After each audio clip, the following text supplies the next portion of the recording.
So this is the one about the boys becoming virgins again. Yeah, let's see how they handle this. Ooh, that's a hot mug, guy. Hey guys, this is my review for A Rock in a Hard Place, episode 8 of Supernatural season 9. And probably the most surprising thing about this entire episode to me is that Jenny Klein, the writer of this episode, would go on to be the story editor for season 10 and the executive story editor for season 11. She then would go on to write one of the episodes for The Witcher, including the song Toss a Coin to Your Witcher. That's the most interesting part about this episode, because honestly, it's kind of really cringy. We see Jody Mills come back into the mix when the boys are brought into a series of disappearances linked to a church that is getting everyone to revoke their virginity back through a contract. And there are a ton of very, very cringe-inducing scenes, one of which Dean talking about having sex with people, and it might have been funny at the time, I don't know, just now it doesn't come off very well.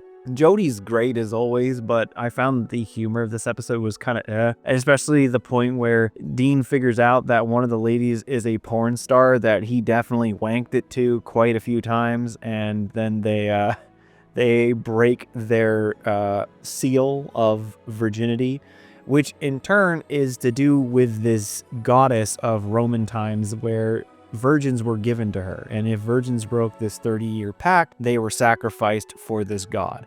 And it turns out to be kind of just a lot of low blow kind of humor about a bunch of things. This episode in general just doesn't have much going for it other than some pretty humor here and there. There's maybe a few decent bits, particularly the side character, the lady who was kidnapped right off the bat and how she's trying to figure it out and trying to keep everything together all the while those two other people are losing their fucking minds. The one lady's sucking the blood from her fingernails. This lady's losing it real fucking fast. And then there's this big discrepancy about how they kill the thing, because they need to have the blood of a virgin on the stake, and then the stake is then stabbed into Jody, and then Jody takes that stake and stabs it into the back of the god. Now, some people are like, well, it's been tainted. I don't know, maybe the idea is that it didn't need to be just that so long as there was virgin blood on it, but they don't really talk about it. They don't spend any time kind of clarifying that. It just, Jody's there and then Jody's gone. And then also the lady that Dean bangs doesn't come back in the rest of the episode either. She just disappears. There are so many bits that, and then this, and then this, and then this, but they don't know how to conclude any of them, which is odd too, because Jenny Klein's written some decent episodes. She wrote The Curious Case of Dean Winchester for season 5, and I gave that a 7 out of 7. That was a great episode. And then she would do some great episodes before this one and after this one. This one's just a miss in my opinion. I just think that the jokes really kind of fall flat. There's not too much going for it. The only bit that is actually kind of interesting is the ending, and it has to do with Zeke, and I'm not cringing at it because Dean is about to reveal what's happening to him, and then Zeke takes hold, and this is when you really figure that Zeke has alternative motives. And they have been slowly alluding to this kind of throughout the opening of the season, and I know it's going to come to a head soon, but I didn't mind that. I actually thought this was like, oh my god, thank goodness there's something to take me away from this really stupid virginity storyline. Either way, Rock in a Hard Place is very much a bleh episode. The only bit about it is you'll remember how much you cringed while watching it. It's definitely one of the more forgettable episodes, even with some of the ridiculous concepts that happen in this one. In the end, my final rating for this episode is a 2 out of 7. This is definitely one of the blurred ones for this season. But those are my thoughts about this episode. Let's see what you guys have to say. I was happy to see Jody again. I enjoyed seeing her talking with Sam and then working together on a case. I also enjoyed Vesta, the villain, in an episode. She played Lindy Booth. I remember from the TV series Jets Action and the film Cry Wolf. I forgot about Cry Wolf. I remember watching that when I was in high school. Rock in a Hard Place gives the season another home run, utilizing its humor well. Ooh, we disagree on that one, my friend. You can tell they wanted to make some funny episodes before it becomes another overextended wedge between the brothers. Plus, I don't know a bad episode when Jody's in it. This is one of them. I love her range of emotions with the no-nonsense attitude and allowing herself to be vulnerable, carrying the loss of her family. That I will agree with. Sam and Dean receiving virginity pledges and attending the chastity group will never be unfunny. Dean sleeping with the former adult is true to his character. That is true. Once more, we get more social commentary about how pagan gods work before Chuck introduced Christianity. I did like the hippie joke. As much as people hate the Zeke storyline, I love how the pagan goddess brings up how Sam's body is being barely held together. It's also refreshing just to see how Dean wants to tell Sam the truth, but I love how Zeke threatens Dean to do so beforehand. All in well put together episode that doesn't help you prepare for the frustrations and the heartbreak of the next episode that is the mid-season finale.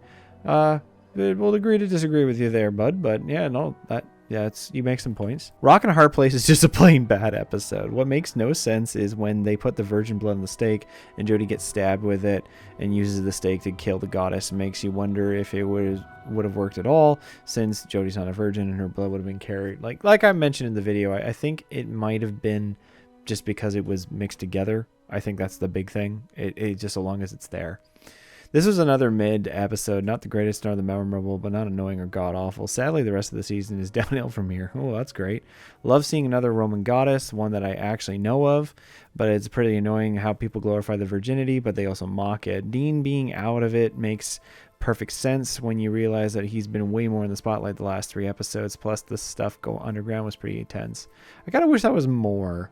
It reminded me a little bit of like the dragon episode, obviously, because they were referring to it.